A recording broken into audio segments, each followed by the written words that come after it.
ഇന്ത്യയിലെ രഹസ്യാന്വേഷണ വിഭാഗത്തോട് നമുക്ക് ഒരുപാട് നന്ദിയുണ്ട്. കാരണം നമ്മുടെയൊക്കെ ജീവൻ യഥാർത്ഥത്തിൽ ഈ രാജ്യത്തെ ജനങ്ങളുടെ ജീവൻ സംരക്ഷിക്കുന്നത് അവരാണ്. അവര് കൂടി ചേർന്നാണ്. അതുകൊണ്ട് ഒരുപാട് നന്ദിയുണ്ട് അവരോടൊക്കെ. ഇപ്പം നമ്മുടെ ഈ റോയിയുടെ വിഷയത്തിലേക്ക് വരുമ്പോൾ സി.ജെ. റോയിയുടെ അദ്ദേഹത്തിൻ്റെ ആത്മഹത്യാ കുറിപ്പ് ഇപ്പോൾ ഒരു ഡയറിയിൽ നിന്ന് കണ്ടെത്തിയിരിക്കുന്നു എന്നാണ് നമുക്ക് അറിയാൻ കഴിയുന്ന ഒരു കാര്യം.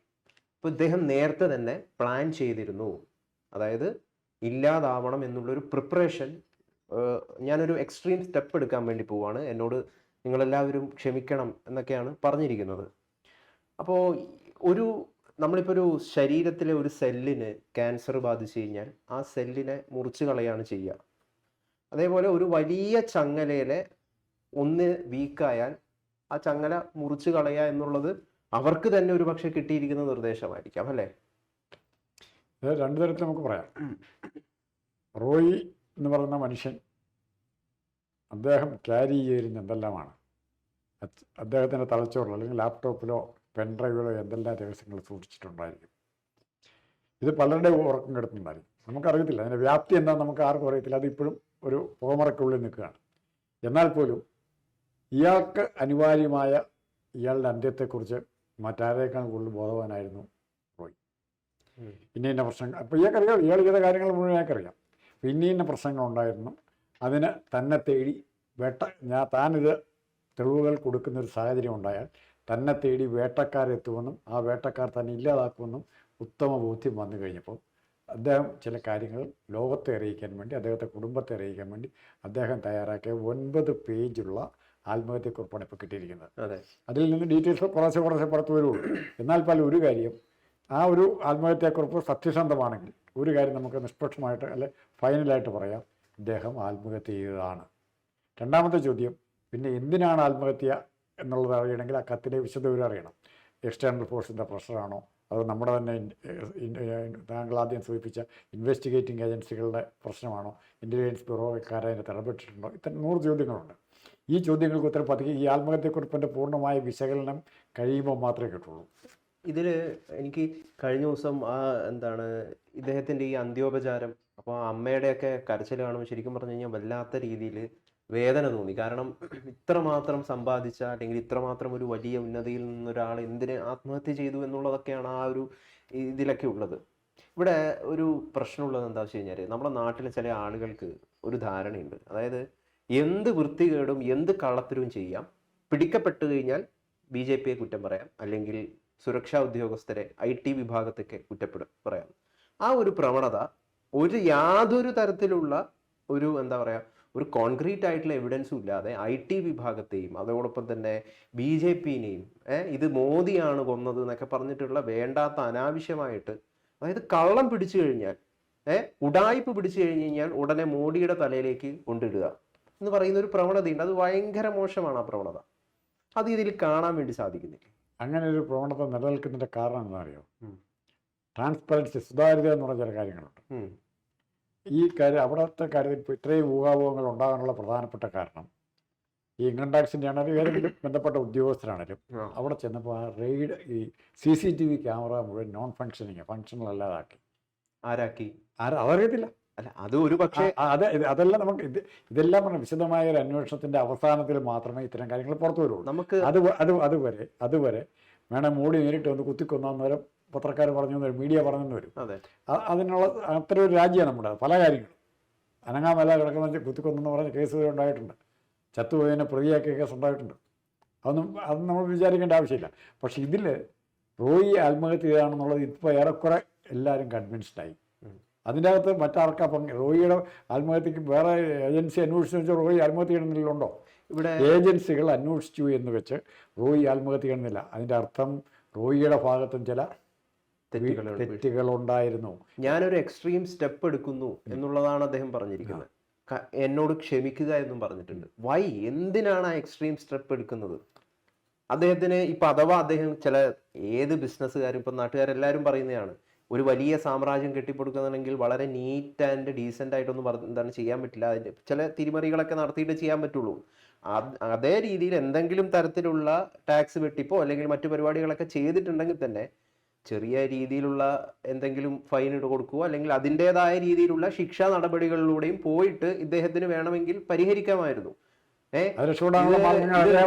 ഇത് വൈകിട്ട് വരെ വെള്ളം കോരിയിട്ട് രാത്രി എന്താ കലമിട്ടുടക്കും എന്ന് പറയുന്ന ഒരു സംഗതി, അത് ഭയങ്കര വേദനയോട് കൂടിയിട്ട് ആൾക്കാർ ചോദിക്കുന്നത്. എന്തിനാണ് ഇത്രയും നാൾ ഒരു വലിയ സാമ്രാജ്യം കെട്ടിപ്പടിക്കാൻ വേണ്ടിയിട്ട് ഈ റോയ് കഷ്ടപ്പെട്ടു? ഇത്രയും നാൾ 57 വയസ്സേ ഉള്ളൂ. വളരെ ചെറിയ പ്രായമാണ്.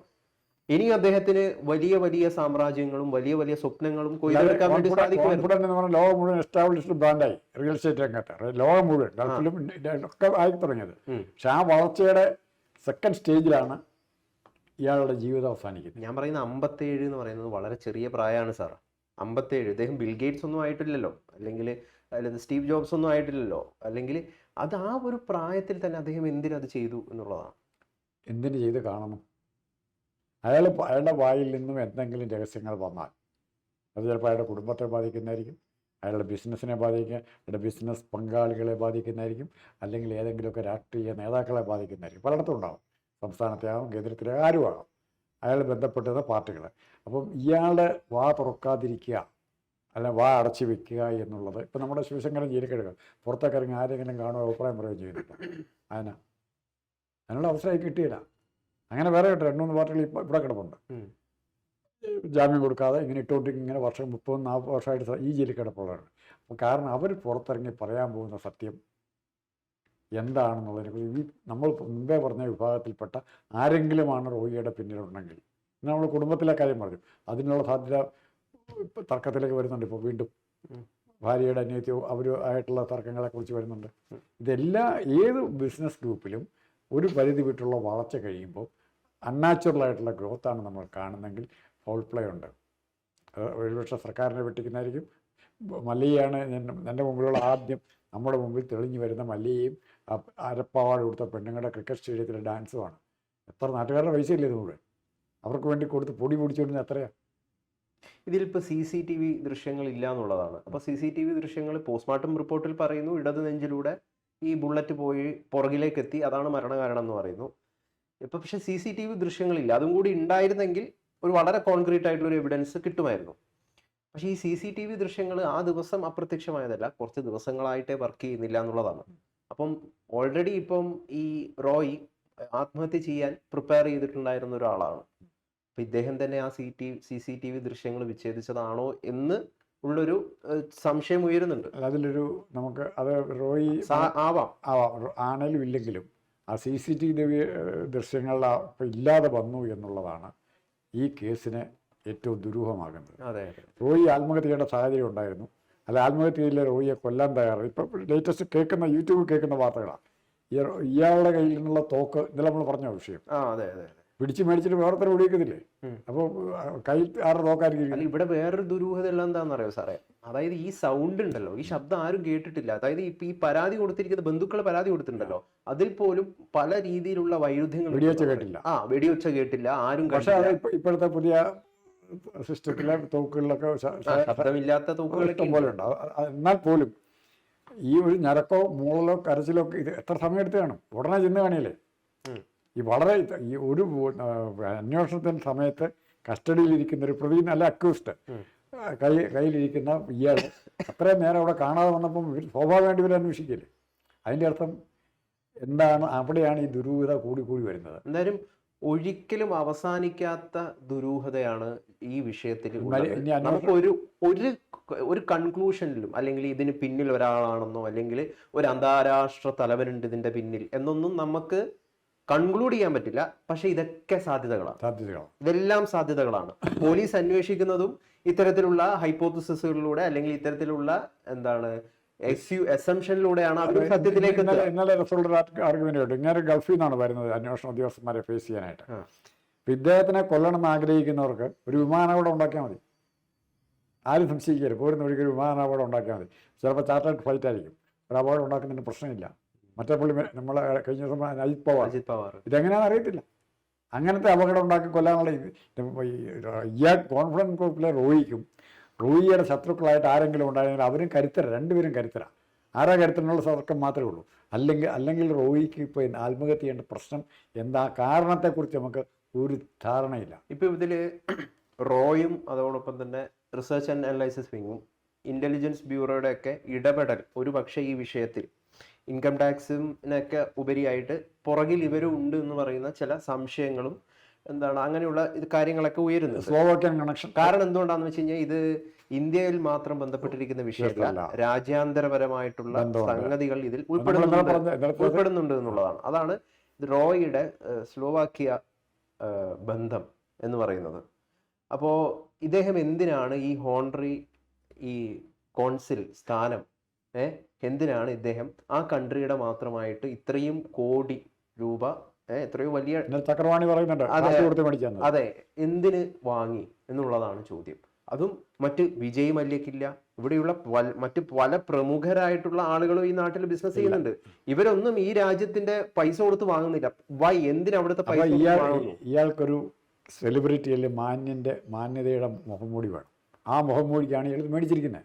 ഇയാൾ എൻഗേജ് ചെയ്യുന്ന പ്രശ്നങ്ങൾ അത് അവിടെ തീരില്ല സാറേ. അങ്ങനെയാണെങ്കിൽ ഒരു മറ്റു പല രാജ്യങ്ങളെയും മേടിക്കാമല്ലോ. എന്തിന് ഈ ക്രൈം വളരെയധികം ഒരുപാട് രീതിയിൽ ക്രൈം ഇടപെട്ടിരിക്കുന്ന ഒരു രാജ്യമാണ് ഈ സ്ലോവാക്യ. അദ്ദേഹം അവിടെ കൺസ്ട്രക്ഷൻ ഒക്കെ വളരെയധികം ഇമ്പോർട്ടന്റ്. ഈ കൺസ്ട്രക്ഷന്റെ മറവിൽ ഈ വലിയ ട്രക്കുകളിലും കാര്യത്തിലും ഒക്കെ മറ്റു പല സാധനങ്ങളുമാണ് കടത്തുന്നത് എന്ന് പറയുന്നത്. അങ്ങനെയുള്ള ആരോപണങ്ങൾ പോലും ഉയരുന്നുണ്ട്. അപ്പൊ എന്തിന് ഈ രാജ്യത്തിന്റെ മാത്രം ഈ പ്രത്യേക രാജ്യത്തിന്റെ തെരഞ്ഞു പിടിച്ചു വാങ്ങുന്നു? അത് ഇവിടെ ഇയാളായിരിക്കും ഇന്ത്യ സൗത്ത് ഏഷ്യയായിട്ട് ബന്ധപ്പെട്ട ഡീലിങ്സിന്റെ ഏജന്റ് ഇയാളായിരുന്നെങ്കിലും വേറെ ലാറ്റിൻ അമേരിക്ക വേറെത്തും കാണും. ഇയാളെപ്പോലെ വേറെ പലരും ലോകത്തിന്റെ പല ഭാഗത്തും പല ഏജന്റുമാരും കാണുന്നേ. ഇയാൾ ഇന്ത്യയുമായിട്ട് ബന്ധപ്പെട്ട കാര്യങ്ങൾ, ഇന്ത്യ പാകിസ്ഥാൻ തുടങ്ങിയ രാജ്യങ്ങളുമായിട്ട് ബന്ധപ്പെട്ട കാര്യങ്ങൾ കൈകാര്യം ചെയ്യുന്ന ഇയാളായിരിക്കും. ആ രഹസ്യം മുഴുവൻ ആരൊക്കെ ഇയാളായിട്ട് ബന്ധപ്പെടുന്ന, കണ്ടത്, ഇയാൾ വിളിക്കുന്ന ആരാണ്, ഇയാൾ താഴേക്ക് ആർക്കാ പവർ ഡെലിഗേറ്റ് ചെയ്ത് കൊടുക്കുന്നത്, ഇങ്ങനെ പല വിഷയങ്ങളും ഇയാൾക്കറിയാം. അല്ലെങ്കിൽ ഇയാൾ മരിക്കേണ്ട മറ്റേ യാതൊരു സാഹചര്യം നമ്മുടെ മുമ്പിലില്ല. അത് ഇല്ലീഗലായിട്ടുള്ള ഒരു മാർഗത്തിലൂടെയും പോകാതെ കംപ്ലീറ്റ്ലി നിയമം മാത്രം പാലിച്ചുകൊണ്ട് നമ്മൾ പണം ഉണ്ടാക്കാൻ തീരുമാനിക്കുകയാണെങ്കിൽ നമുക്ക് എത്ര പണം ഉണ്ടാക്കാൻ പറ്റും? ലിമിറ്റ് ഇല്ല. എലോൺ മസ്കിന് അത്രയുണ്ട്. ചന്ദ്രനിൽ പോയി സ്ഥലം മേടിച്ച് ചൊവ്വയിൽ ചന്ദ്രനിൽ സ്ഥലം മേടിച്ച് താമസിക്കാനുള്ള റിയൽ എസ്റ്റേറ്റ് ബുക്കിംഗ് തുടങ്ങി കഴിയും അല്ലേ? ആ പണം ഉണ്ടാക്കുന്നതിന് ലിമിറ്റില്ല. എത്ര കൂടുതൽ ഉണ്ടാകുന്ന അത് അപ്പോൾ ഉണ്ടാകുന്ന തകർച്ച അതിഭീകരമായിരിക്കും. അതായത് സാറ് പറയുന്നത് പണം ഉണ്ടാക്കണമെങ്കിൽ ഒരു പക്ഷേ നിയമത്തെയൊക്കെ ഒരു ബ്രേക്ക് ചെയ്യേണ്ടി വരുന്നു. ഇല്ല, അങ്ങനെ ഉണ്ടാക്കാൻ പറ്റുള്ളൂ. ഇല്ലെങ്കിൽ ഒരു പരിധി വിട്ട് ഉണ്ടാക്കണമെങ്കിൽ അങ്ങനെ പറ്റുള്ളൂ. ഒന്നുകിൽ നമ്മൾ വിൽക്കുന്ന സാധനത്തിൽ ഈ പേന വിൽക്കുമ്പോൾ ഇതിനകത്ത് ക്വാളിറ്റി സ്വല്പം കുറഞ്ഞാൽ എത്ര രൂപ കിട്ടുന്നത്? അതൊരു ഇല്ലീഗൽ ട്രേഡാണ്. ക്വാളിറ്റി ഇല്ലാത്ത പേന അല്ലെ മഷി ഇത്രയാണ് കാണുള്ളൂ, തീരും. ഇപ്പം നമ്മൾ പ്രിൻ്ററിലൊക്കെ മേടിക്കുന്ന മഷി എന്ന് പറഞ്ഞാൽ 4 ദിവസം കൊണ്ട് തീർന്നു പോകും. അത് കള്ളത്തരം ട്രേഡാണ്. പക്ഷെ അവരപ്പോൾ കോടി ഉണ്ടാക്കുകയാണ് ഓരോ കമ്പ്യൂട്ടർ പ്രിൻ്റർ ഉണ്ടാക്കുന്ന കമ്പനികൾ. അപ്പം അങ്ങനത്തെ ഇത് അതല്ല. അതിനൊക്കെ കിട്ടുന്ന ലാഭത്തിൻ്റെ ഒരു പരിമിതിയുണ്ട്. ഒരു ചായക്കകത്ത് പഞ്ചാര കുറച്ചോ തേയില കുറച്ചോ കിട്ടുന്ന ലാഭമല്ല. ആ തേയില മയക്കുമരുന്ന് MDMA ആണെങ്കിലും ആ കച്ചവടം നടക്കുന്നെങ്കിലും ചായ ഗ്ലാസിൻ്റെ അകത്ത് തേയിലയ്ക്ക് വരെ MDMA ആയിട്ടിരിക്കുന്നുണ്ട്. അതിൻ്റെ കച്ചവടമാണെങ്കിൽ എത്ര കോടി കിട്ടും? എത്ര കോടി എന്നുള്ള കണക്കില്ലതിന്. ഇപ്പം ഇന്ത്യയിൽ സാമ്രാജ്യം കെട്ടിപ്പടുക്കുക എന്നുള്ള ഇപ്പം ഇന്ത്യയിൽ എത്രയൊക്കെ സ്ഥലത്ത് കഞ്ചാവ് കൃഷി ഉണ്ടെന്ന് ആർക്കെങ്കിലും പറയാൻ പറ്റും? ഇന്നലെ കഴിഞ്ഞ ദിവസം ഒരു ഹോസ്പിറ്റലിൻ്റെ കോമ്പൗണ്ടിൽ നിന്ന് കിട്ടി, ഒഴിവാക്കപ്പെട്ട കോമ്പൗണ്ടിൽ നിന്ന് കഞ്ചാവ് കൃഷി, 5-6 ചെടിയുണ്ട്.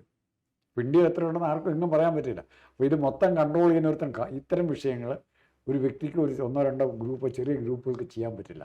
ഷിപ്പിംഗ് ഉണ്ട്, കാർഗോ, എയർപോർട്ട് കാർഗോ ഉണ്ട്, ലോറിയുണ്ട്, ചിലപ്പോൾ തലച്ചുമട കൊണ്ടുകൊണ്ട് വരും. അതിർത്തി പ്രദേശങ്ങൾ നേപ്പാളിൽ നിന്ന് ഇങ്ങോട്ട് കൊണ്ടുവന്ന് തലച്ചുമടലാണ് കൊണ്ടുവരുന്നത്. അപ്പം ഇത്തരം കാര്യങ്ങൾ ചെയ്തുണ്ടാക്കുന്ന പൈസ അത് എത്ര കോടിയുണ്ടോ അത് ഇയാൾക്ക് കോടിയൊന്നും കാണിയില്ല. അതിൻ്റെ ഒരംശം 4-1 അംശമെങ്കിലും ഇയാൾക്ക് കൊടുക്കും. ഇത്ര കോടിയുടെ ബിസിനസ് ചെയ്താൽ 50% ഇയാൾക്ക്, 1 കോടിയുടെ 50 ലക്ഷം രൂപ, അങ്ങനത്തെ കണക്ക് വെച്ചാണ് ഇയാൾ കാശ് ഉണ്ടാക്കുന്നത്. മുഴുവൻ ഇയാൾ കിട്ടുന്നുണ്ട്. ഇയാൾ സോൾ പ്രൊപ്പറേറ്റർ ആയിരിക്കില്ല. അപ്പോൾ സോൾ പ്രൊപ്പറേറ്റർമാർ ആരെങ്കിലും ഉണ്ട്, അവരുടെ രഹസ്യം പുറത്താകാൻ അവർ ആഗ്രഹിക്കുന്നില്ല. പുറത്ത് പറയാൻ സാധ്യതയുള്ള റോയിയാണ്. ഇപ്പോൾ റോയിയുടെ മേൽ പ്രഷർ. ഇപ്പം റോയിയുടെ മക്കളെ ആരെങ്കിലും പിടിച്ചോണ്ട് പോയിട്ട് ഭീഷണിപ്പെടുത്താൻ വെടിവെച്ചിരിക്കണം എന്ന് പറയാൻ ചെയ്യും. ഇവിടെ യൂസ് ചെയ്യുന്ന എലിമെന്റ് എന്താന്ന് വെച്ച് കഴിഞ്ഞാൽ ഭയമാണ്, ഫിയർ. നീ ഇന്നത് ചെയ്തു കഴിഞ്ഞാൽ നിന്നെ ഞാൻ കൊല്ലും, അല്ലെങ്കിൽ നിന്റെ ചില ഡീറ്റെയിൽസ് എന്റെ പക്കലുണ്ട്, അത് ഞാൻ മാധ്യമങ്ങൾക്ക് കൊടുത്ത് ലീക്കാക്കും. ആജീവനൊന്നും ചെയ്യില്ല. അല്ലെങ്കിൽ ഇതൊന്നും ഭയപ്പെടാത്ത ഒരാളെ കീഴ്പ്പെടുത്താൻ വളരെ ബുദ്ധിമുട്ടാണ്. മനസ്സിലായില്ലേ? അല്ല, റോയിയെ ഭയപ്പെടുത്താൻ മാർഗങ്ങൾ ഉണ്ടായിരുന്നിരിക്കും, ഉറപ്പായിട്ടുണ്ടായിരുന്നിരിക്കും. ഇപ്പോൾ കർണാടകത്തിലെ പോലീസ് അന്വേഷിക്കാൻ തുടങ്ങിക്കൊണ്ട് വരുന്ന വിവരങ്ങളും കേന്ദ്ര ഗവൺമെൻറ് ഏജൻസികൾ വരുന്ന വിവരങ്ങളും രണ്ടും കൂടെ ടാലിയായില്ലെങ്കിൽ പിന്നെയും പ്രശ്നമാണ്. ഇവിടുത്തെ നമ്മുടെ SIT സ്വർണത്തിൻ്റെ പുറകെ നടക്കാൻ തുടങ്ങിയിട്ടില്ല. ഒരു പാവസ്ഥനം കിട്ടിയെന്നാ പറഞ്ഞു, ഇതുവരെ കിട്ടിയിട്ടില്ല. ഇത്ര കോടി രൂപ ഇപ്പോൾ ചിലവാക്കി. അതുകൊണ്ട് സ്വർണം മേടിച്ചിട്ടുണ്ടെങ്കിൽ ശബരിമലയ്ക്ക് കുറച്ചെങ്കിലും സ്വർണം തിരിച്ചു കിട്ടിയത്. ഇപ്പൊ ഈ വിഷയത്തിൽ ഇപ്പം നമ്മളിപ്പോൾ സോഷ്യൽ മീഡിയ നോക്കുകയാണെങ്കിൽ കമന്റുകളൊക്കെ ആളുകൾ എഴുതുന്നത് അത്യാർത്തിയാണ് പ്രശ്നം, ആളുകളുടെ അത്യാർത്തിയാണ് പ്രശ്നം. ഇപ്പം വലിയ സക്സസിൽ നിന്നിരുന്ന ഒരാൾ ഇപ്പൊ ഇവിടെ ചെന്നെത്തി. സമൂഹ മാധ്യമങ്ങളിൽ ആളുകൾ ചർച്ച ചെയ്യാം. അത്യാർത്തി മാത്രമല്ല, അതിൻ്റെ ഒരു വിക്ടിം അതൊക്കെ പിന്നെ പറയാം. സാറ് വിക്ടിമാണോ? പിന്നെ പറയാം. ഓക്കെ, അത് നമുക്ക് വേറൊരു ചർച്ചയിൽ പറയാം. പറഞ്ഞോളൂ. ചർച്ച പറയാം. ഈ സംസ്കൃതത്തിലൊരു ചെല്ലുണ്ട്, സംസ്കൃതത്തില് നേതി നേതി എന്നാ പറയുന്നത്. നേതി നേതി അതിന്റെ അർത്ഥം അറിയാമോ? അത് ടിയാൻ എന്ന് പറഞ്ഞ സിനിമയിൽ അങ്ങനെ ഒരു പാട്ടുണ്ട്. നേതി നേതി ഇതല്ല എന്തെല്ലാം കൊണ്ട് കൊടുത്താലും നമ്മുടെ മനസ്സ് പറഞ്ഞുകൊണ്ടിരിക്കും, പോരാ, ഇത് പോരാ, ഇത് പോരാ, ഇനിയും വേണം, ഇനിയും വേണം, ഇനിയും വേണം. പഞ്ചായത്ത് മെമ്പറായ അവനെ പഞ്ചായത്ത് പ്രസിഡൻ്റാകണം, മുനിസിപ്പൽ കൗൺസിലറാകണം, കോർപ്പറേഷൻ മേയറാകണം, MLA ആകണം, അവിടെ മന്ത്രിയാകണം, അല്ലെങ്കിൽ MP ആകണം, കേന്ദ്രമന്ത്രിയാകണം, പറ്റുമെങ്കിൽ മോഡിയെ മറിച്ചിട്ട് പ്രധാനമന്ത്രി വരെ ആകണമെന്നാണ് എല്ലാവരുടെ മനസ്സ് പറയുന്നത്. ആഗ്രഹത്തിന് ലിമിറ്റില്ല. അതാ പ്രത്യേകിച്ചും പണത്തിൻ്റെ കാര്യം. നമുക്ക് തോന്നിയാൽ നിങ്ങളുടെ കയ്യിലേക്ക് ഞാൻ ദിവസം ഒരു 10 ലക്ഷം രൂപ തരാം, നിങ്ങൾ ഈ 10 ലക്ഷം രൂപ എങ്ങനെയാണ് ചിലവാക്കുന്നത് പറയാമോ? ഇപ്പോൾ അത് ശരിയാണ്. അതാ ഞാൻ പറഞ്ഞ ലോജിക്കതാ. ഈ നീതി എന്നുള്ള ആ ഇതല്ല ഇത് പോരാ എന്ന് പറയുന്ന ഒരു മനസ്സിൻ്റെ ഉടമ എന്തും ചെയ്യും. ഇപ്പൊ ഈ എന്താണ് ഇതുമായി ബന്ധപ്പെട്ടിട്ട് ഇപ്പൊ സാർ തന്നെ കേട്ടതാണ് ഈ ക്രിസ്റ്റൽ ഗ്രൂപ്പിലെ കൃഷ്ണൻ നമ്പൂരി. അതെ, സാർ എന്താ അതിന്റെ അഭിപ്രായം? ഈ ബ്രാഹ്മണ ശാപം എന്നൊന്നും പറഞ്ഞാൽ വിശ്വസിക്കുകയില്ല. ആ തട്ടിപ്പിൽ ഇയാൾക്കും പെട്ടുപോയിട്ടുണ്ട്. തട്ടിപ്പിൻ്റെ കാഷ്വാലിറ്റി ആയിരിക്കും കൃഷ്ണൻ നമ്പൂരി. അതിൻ്റെ കുറ്റബോധം ആർക്കുണ്ടാവും? ഒരുത്തനെ ഞാൻ കൊന്നിട്ട് അവൻ്റെ പഠിത്തം കഴിഞ്ഞിട്ട് പോയി എനിക്ക് വീട്ടിൽ കയറി സ്വസ്ഥമായിട്ട് കിടക്കാമെന്ന് വിചാരിക്കരുത്. എത്ര കാലം കഴിഞ്ഞാലും ആ വഴി കൂടെ കിടന്നു പോകുമ്പോൾ പറയ്ക്കും. ഒരു ശിക്ഷയും വേണ്ട, സംശയിച്ചില്ല, ഒന്നും വന്നില്ലെങ്കിൽ പോലും ചെയ്തവൻ പറയ്ക്കും. ആ വിറയിൽ റോയിയെ ബാധിച്ചു തുടങ്ങും.